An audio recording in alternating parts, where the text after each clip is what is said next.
Hi and welcome. I'm the DIY Swede. Enjoy this video. I was looking for a handlebar that had more of a motorcycle feel, with a wider middle part and a slightly bent back. Because of the weight, I didn't want to order a motorcycle handlebar. After looking at about 2 million handlebars, I found Stooge in England.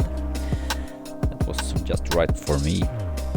I wanted a stem that looked like a motorcycle stem, not like a bicycle stem. So I looked at 2 million stems and then I gave up. So I had to order a motorcycle stem. A lot of stem in that sentence. Stem.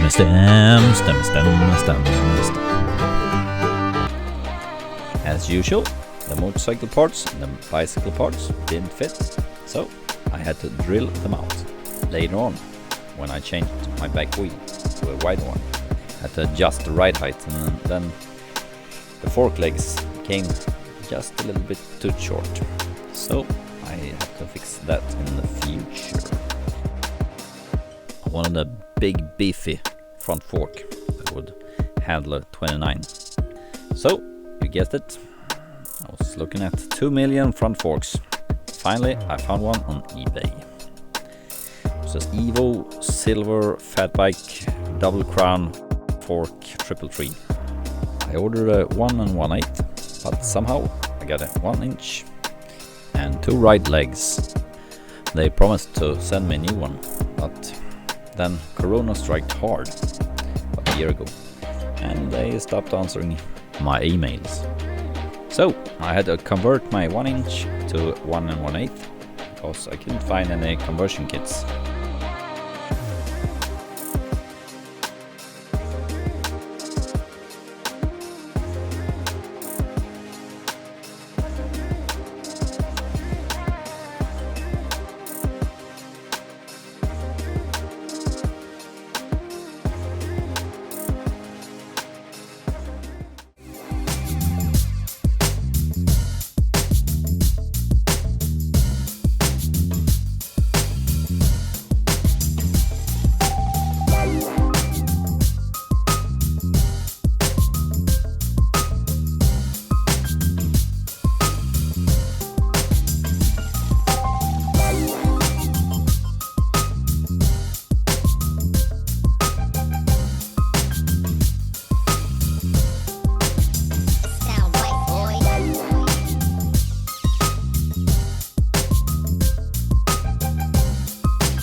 It sound right, boys.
In the back, I ain't gonna have an ordinary hub. I'm going to have a front hub, both in front and in rear. Why?